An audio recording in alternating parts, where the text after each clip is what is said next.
Hello class, how are you today? Well, today I'm going to talk to you about NGA and its many career options. And have you thought about what you wanted to be when you grow up lately? Well, I'm assuming since you're in college, that's what you think about daily. You never know what you want to be until you're it, right? Well, here's an option for you to think of. It's NGA. And if you're wondering what NGA is, NGA is National Geospatial Intelligence Agency. It's a DoD combat agency, and it's also a member of the intelligence community, like the CIA, CSI, kind of stuff, you know. It's a government job. You work for the government, you get a DoD ID card, you get all the benefits. In the NGA itself, it has to deal with navigation and maps. Mainly used for military and like disaster relief. You know, the government. These maps don't get in the hands of civilians unless you work for them.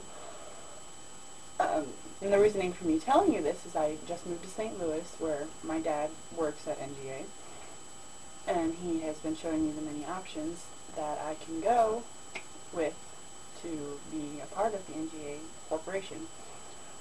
There's, first of all, the thing he did, and many of his other co-workers did, was they were retired military, you know, about 20 years or so. My dad did 23 years in the United States Air Force.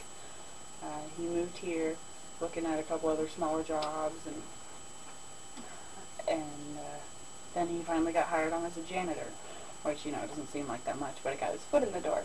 He was still waiting on his security clearance, because you need a security clearance to work with the government in these maps so that, you know, you're not going to go spill the information to anybody else.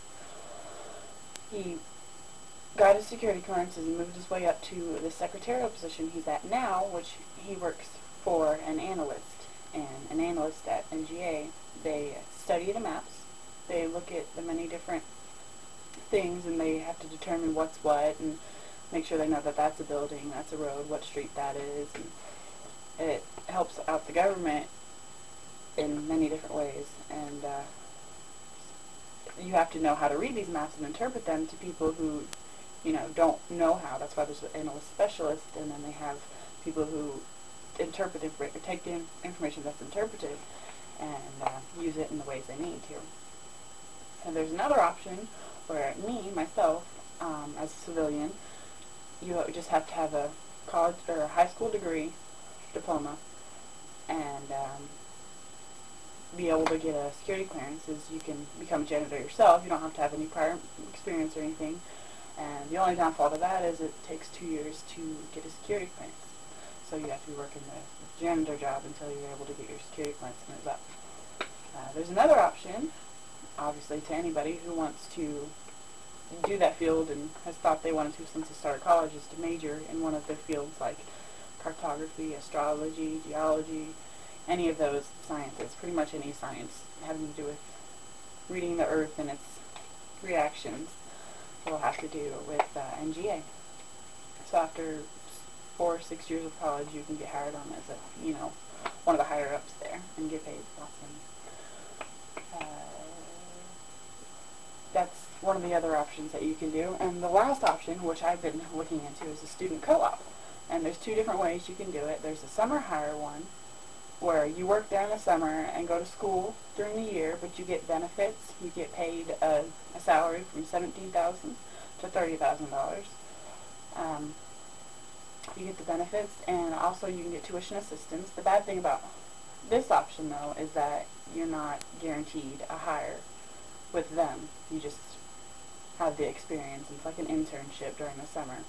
And the second option is you alternate full-time study semesters with full-time work semesters, and you're pretty much working there all year, just, you know, alternating semesters, and you get all the benefits. This one, though, it's like an internship also. You're working the job that you would be working once you get hired on, and this option is a guaranteed hire. That means you're guaranteed to get hired by NGA once you're done with the program. The pay is the same, and you're also eligible for tuition assistance, which is a good thing. That's pretty much all the options you can take with going to NGA. There's many perks to working for them. It's the government, and that's kind of cool that you say you work for the government. It's an intelligence agency, so you get to learn a lot about things like the world that many people wouldn't know because it's top secret. That's pretty much all the options, and I hope I helped you out by informing you of this. I know I had no clue anything about it until my dad started the job there, and now I'm starting to learn a little bit more, and it sounds like something that's kind of interesting, and I could take myself somewhere with it. Many people have, and most of the people there are retired military, so that's kind of cool. I thought about the military because of the government part of it and the benefits, and with the economy nowadays, you kind of want a job in the government so that you don't wind up, in the hole. Well, that's my presentation, and thank you guys for listening. I hope it helped you out. Have a nice day.